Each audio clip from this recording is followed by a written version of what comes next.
Hey everyone, and welcome! If you're leading a team, I want you to think about this for a second. What if the most important signs of your team's health are the ones you just can't see? Today, we're going to look past the usual metrics and dig into what really makes a team not just productive, but truly strong. Let's jump in. So let's start with this question right here. Imagine your dashboards are all green, you're hitting your targets, but you've got that nagging feeling in your gut that something's not quite right. What if the real story of your team's performance is happening just below the surface, in places your spreadsheets can't ever hope to measure? This reminds me of a manager named Sarah. On paper, her team was absolutely crushing it, hitting every sprint target, shipping features like clockwork, but she started noticing these little things. The most talkative person on her team was suddenly quiet. The energy in their meetings just felt flat. Her gut was screaming that something was off, even when all the data said everything was perfect. And this really gets at a huge challenge for so many leaders today. We have become masters at tracking what our teams do, but we're often not so great at measuring how our teams are feeling. And that means we have to look way beyond the traditional burn-down chart. This slide just lays it out so clearly. On the left, you've got all the shiny, visible metrics that made Sarah's team look amazing. They're hitting targets, their velocity is high. But over on the right, that's the invisible reality she was sensing. The low energy, the shorter, less enthusiastic updates. This is that exact disconnect that so many leaders feel but have a really hard time putting their finger on. So, what's going on here? What's the missing link between the data and the actual team dynamic? Well, it all boils down to one single core concept that turns out to be the greatest predictor of a team's success. And that concept is psychological safety. It's really just the shared belief that you won't be shut down or humiliated for speaking up, whether it's with a new idea, a tough question, a concern, or even admitting a mistake. It's the bedrock that lets a team be honest, take smart risks, and really innovate. Pretty much everything you want in a great team starts right here. And look, this isn't just some fuzzy, feel-good idea. Google spent years on a massive study called Project Aristotle, where they analyzed hundreds of their own teams to figure out what made the great ones great. And you know what they found? It wasn't about having the smartest people in the room. It was psychological safety. It was the #1 thing that predicted whether a team would succeed or fail. And the business case for this is just staggering. Teams with high psychological safety, they see 27% lower turnover. People don't just stay for the paycheck, they stay because they feel safe and valued in their environment. They also come up with 67% more innovative ideas. And that makes total sense, right? When you're not terrified of looking stupid, you're way more likely to throw that wild, creative, and maybe even brilliant idea out there. It also makes teams incredibly resilient. Safe teams bounce back from setbacks 43% faster. And why is that? Because instead of playing the blame game, they own their mistakes quickly, they ask for help without shame, and they solve problems together. Okay, so we all agree psychological safety is absolutely crucial, but it also feels, well, kind of squishy, doesn't it?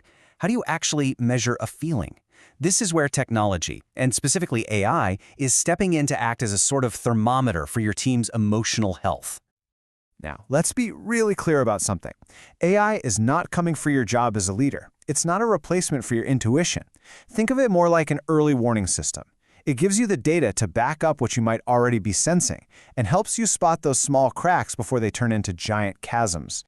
So, how does this whole thing actually work? Well, you can kind of break it down into 3 steps. First, the AI analyzes communication patterns. It's looking for subtle shifts in language, maybe more negative words are popping up, or even just slower response times in chat. Second, it looks for behavioral patterns. Are people collaborating less? Are they suddenly working late into the night? That's a classic sign of burnout. And finally, it delivers insights to you, the leader. Not a giant spreadsheet, but simple alerts about things like rising stress levels, trends in team sentiment, or even positive things that are worth celebrating. All right, the theory is cool, but let's see how this actually works in the real world. Let's take a look at a case study from a company called TechFlow. So, at TechFlow, there was this global product team spread across 3 different time zones. And just like Sarah's team, their metrics looked amazing. But the manager, a guy named Chen, he just sensed this growing tension. The team was hitting its goals, but they were also secretly burning out fast. So here's the play-by-play. Chin noticed the problem. But instead of just guessing, he brought in an anonymous AI sentiment tool. And the discovery was, well, it was undeniable. The AI confirmed his hunch, showing a steady, measurable drop in team morale. But now he had proof. He used that data to make some specific changes, and the results were just incredible. You can see the story right here in the numbers. The team's sentiment score, which is a measure of their overall morale, had fallen from a pretty good 7.2 all the way down to a 5.8. That was the hidden problem.